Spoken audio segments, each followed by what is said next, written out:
건강 습관을 잃고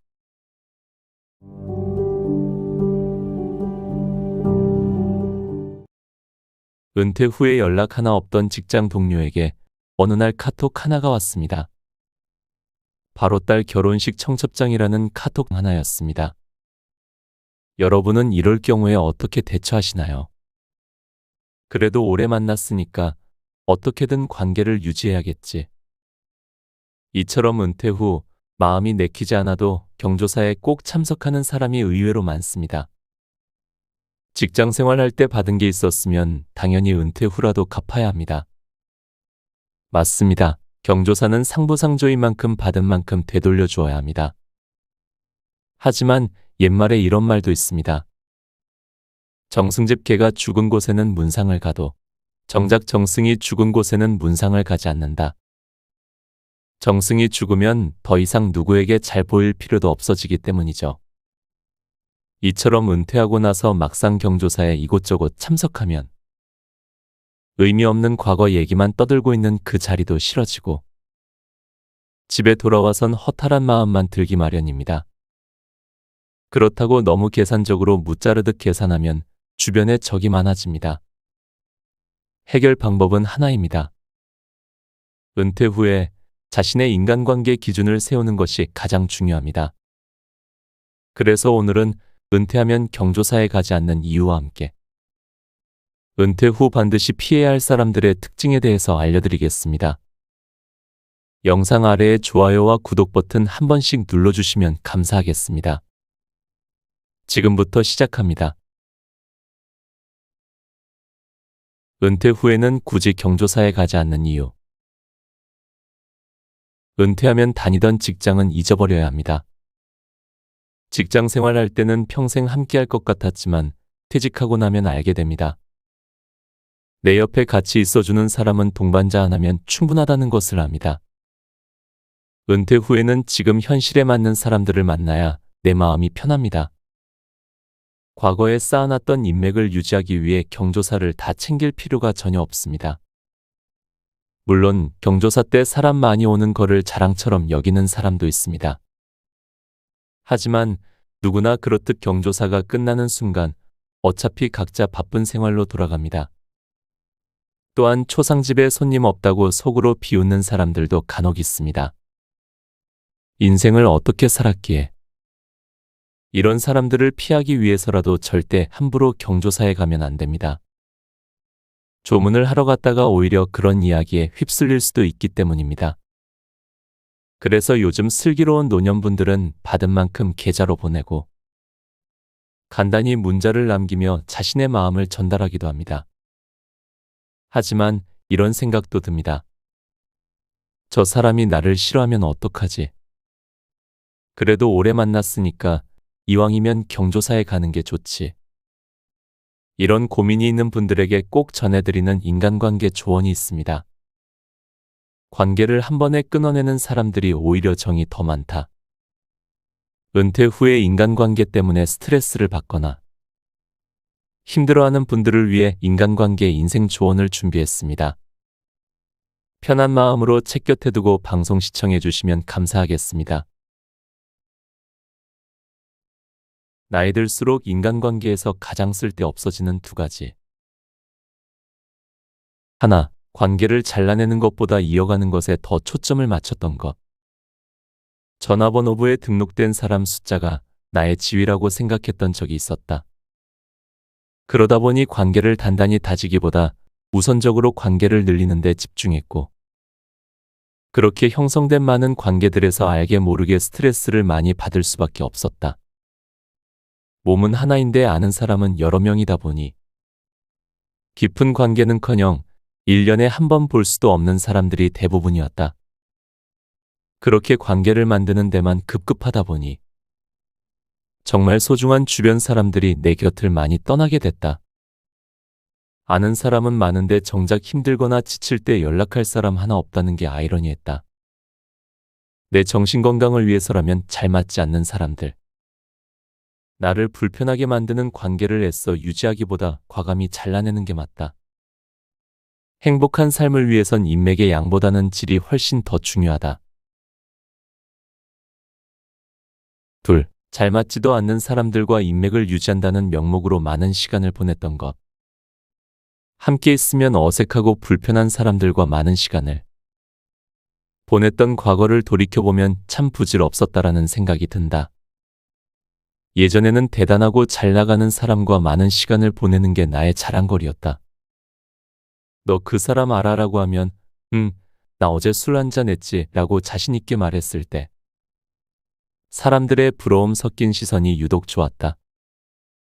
그러나 환경이 다르고 수입이 다르고 하는 일이 다르면 처음 한두 번은 서로가 신선하게 만날 수 있다 쳐도 그 만남이 계속해서 유지되기는 정말 힘들다. 나중에는 무리가 되는 돈을 쓰면서까지 그 사람들과의 주기적인 만남을 유지했는데 지금 그 중에 연락을 아직까지 하고 지내는 사람은 단 한 명도 없다. 함께 있을 때 맞지 않는 옷을 입은 것 같이 불편한 사람들과 언제 끊어질지 모르는 위태로운 관계를 유지하는데 많은 시간을 쓰기보다는 함께할 때 비로소 나다워질 수 있는 사람들과 많은 시간을 보내자. 은퇴 후에 반드시 피해야 할 사람의 특징. 첫 번째, 자기 자신을 높이기 위해 남을 까내리는 사람. 자기 자신을 높이기 위해 남을 까내리는 사람들이 있다. 이 사람들은 어떻게든 자신이 돋보이기 위해 상대방을 까내리고 그로 인해 자신이 위로 올라서려 한다. 자신이 당하는 건 못 참아 하지만 남을 희화화하고 상대방에게 저지르는 무례는 당연히 받아줘야 된다고 생각한다. 전형적인 내로남불 유형이다. 이런 유형은 반드시 걸러야 한다. 계속 옆에 두면 모기처럼 나를 짜증나게 괴롭힌다. 반면 평생 갈 사람은 절대 남을 까내리지 않고 오히려 남을 높여준다. 자신이 돋보이기보다 상대방을 더 돋보이게 만들고 멋지게 만들어주고 싶어 한다. 이런 배려 깊은 마음을 가진 사람은 자신이 원하지 않아도 다른 사람들이 알아서 높여준다. 두 번째, 화가 났을 때 감정적으로 대처하는 사람. 평소에는 안 그런데 화가 나면 굉장히 감정적으로 변하는 사람들이 있다. 갈등이 없을 땐 더없이 평화롭지만 갈등이 생기는 순간 맹수로 변하는데 이런 사람들은 어떻게 보면 폭탄과 같다. 화가 나는 순간 오히려 이성적으로 대처하려고 노력해야 하는데 상대방에게 감정을 배설해버리고 상대방의 가슴에 못을 박는다. 감정이 어느 정도 해소되고 사과를 할 때는 꼭 이런 말을 덧붙인다. 미안, 내가 화나면 감정 컨트롤을 잘 못해. 다 큰 성인이 본인 감정 컨트롤 하나 제대로 못해. 상대방에게 씻을 수 없는 상처를 남긴다는 자체가 말이 되지 않는다. 그렇기에 이런 사람들은 언제 터질지 모르니 반드시 조심할 필요가 있다. 반면에 화가 나는 상황임에도 불구하고 어떻게든 이성적으로 대처하려고 노력하는 사람들이 있다. 이런 사람들은 감정적이지 않은 게 아니다.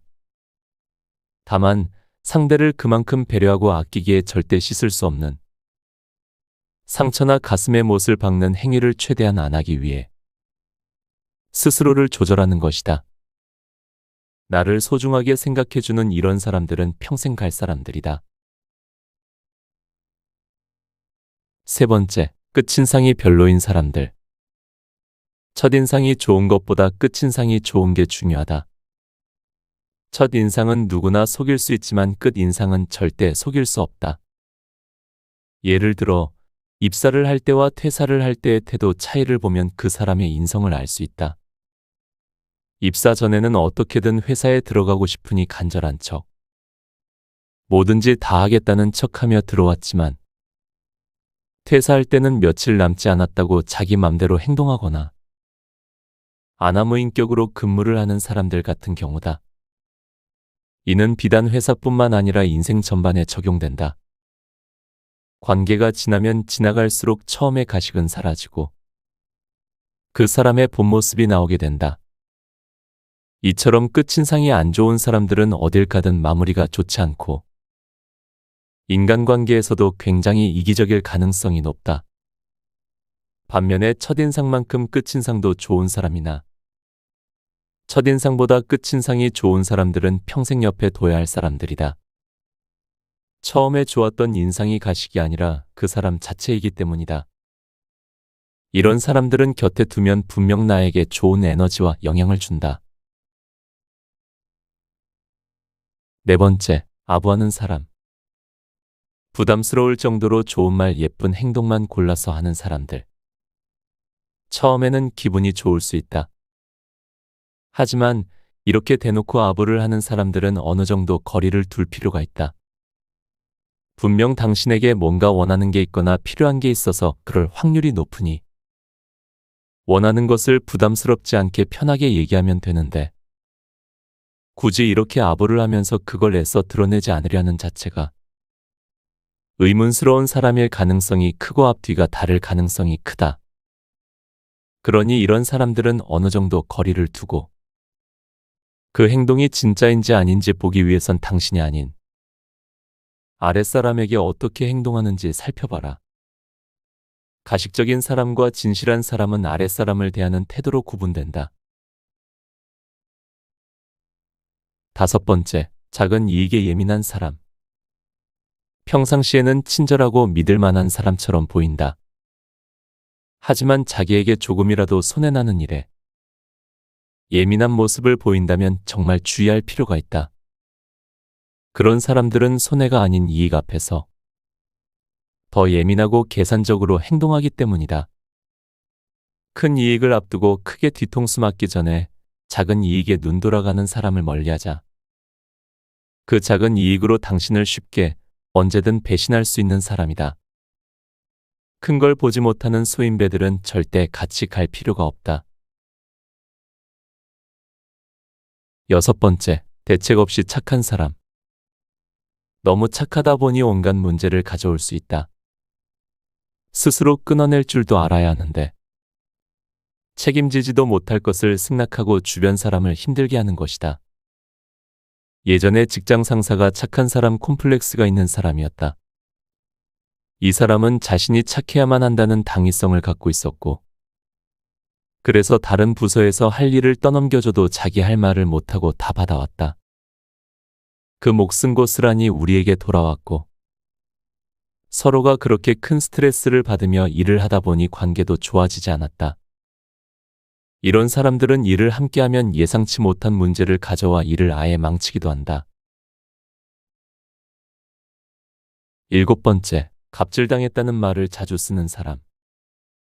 갑질당했다는 말을 자주 쓰는 사람들 중에 괜찮은 사람들을 본 적이 별로 없다. 발레 파킹하는 분에게 본인이 차키를 던지는 건 당연하게 생각하고 본인이 느끼기에 불편함과 존중받지 못했다는 느낌을 받으면 그건 갑질이다.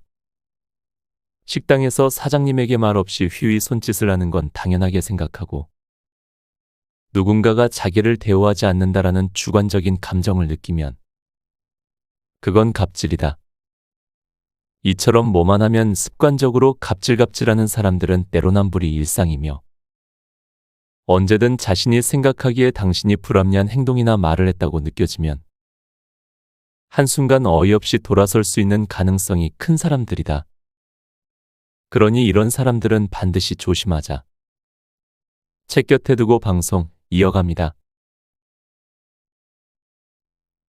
관계를 한 번에 끊어내는 사람들이 오히려 정이 많은 세 가지 이유. 관계를 칼같이 끊어내는 사람들을 주변에서 볼 수 있다. 어떻게 저렇게 칼같이 끊어낼 수 있지? 라는 생각이 들 정도로 냉정한 사람들이다. 하지만 이들이 그런 관계를 한 번에 끊어내는 이유는 세 가지가 있다. 첫째, 이미 많이 기다렸다. 주변에 칼같이 관계를 끊어내는 사람들을 보면 그게 결코 한순간에 이루어지진 않는다. 이런 사람들은 상대방은 모르는 본인만의 기준이 있다.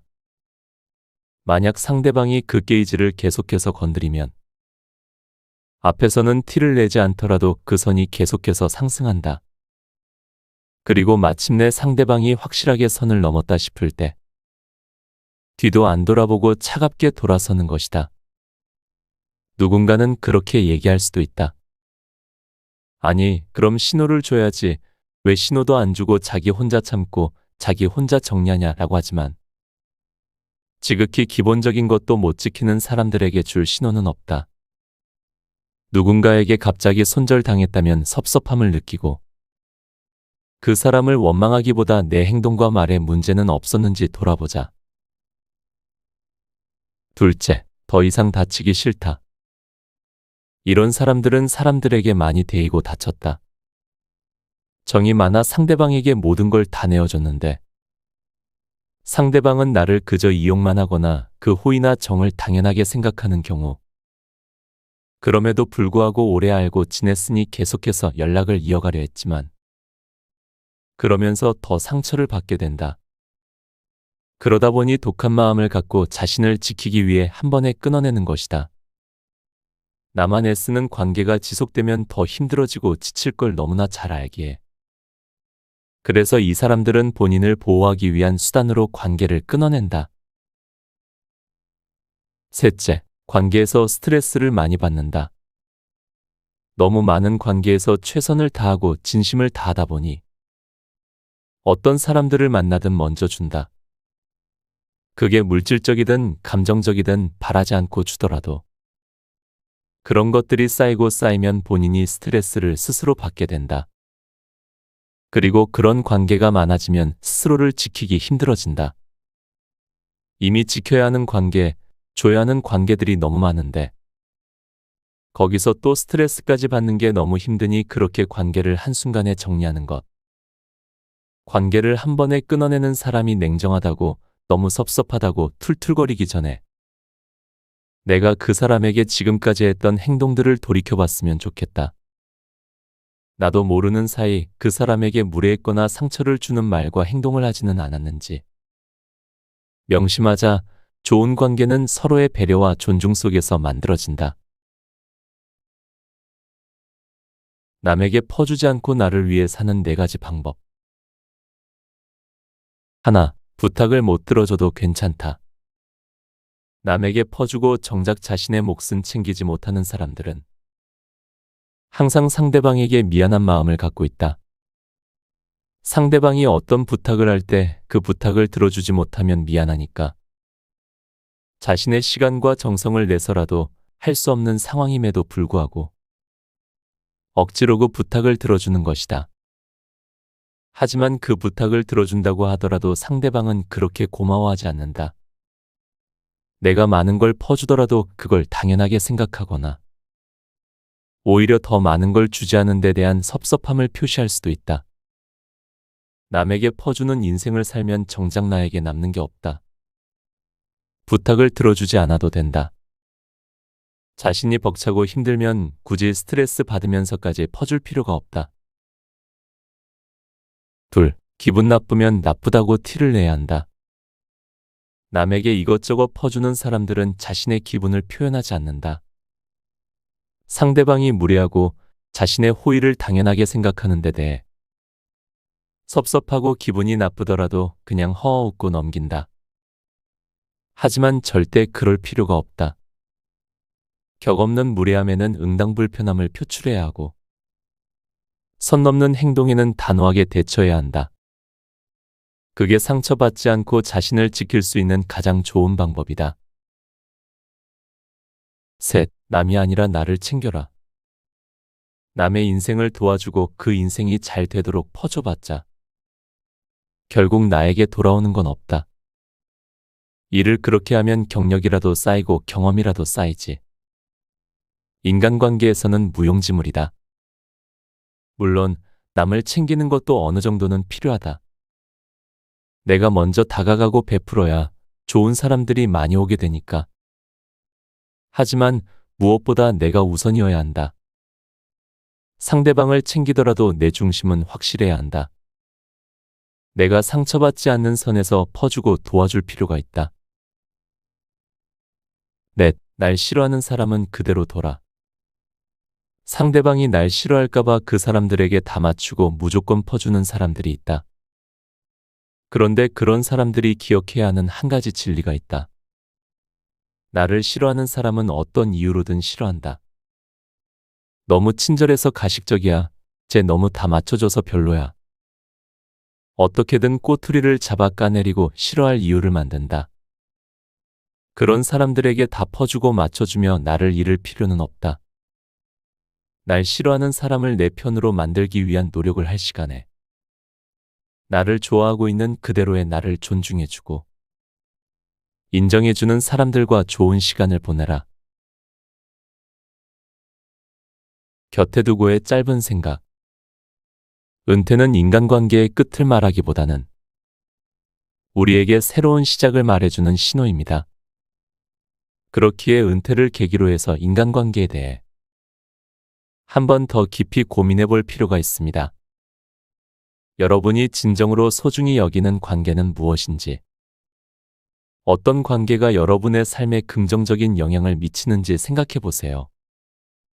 그리고 그 관계를 어떻게 더 깊고 의미 있는 것으로 발전시킬 수 있을지 고민해보는 시간을 가지는 것이 중요합니다. 언제나 그 중심에는 나 있습니다. 은퇴 후에는 더 이상 남들의 눈치를 보지 말고 나의 진심을 누구에게 보여주고 싶은지, 누구와 같이 있을 때 편한지를 곰곰이 생각해 보세요. 은퇴 후에도 인간관계는 삶을 풍요롭게 만드는 중요한 요소입니다. 아까 영상에서 말씀드렸듯이 단순히 경조사는 참석해야 한다는 생각에서 벗어나 돈은 받은 만큼 돌려주고 시간은 내 것으로 소중히 생각해야 합니다. 그런 작은 하루들이 여러분에게 좋은 자산이 될 것이라 확신합니다. 오늘도 여러분의 힘찬 하루를 응원합니다. 오늘도 함께 해주셔서 감사합니다. 책, 잘 살아라 그게 최고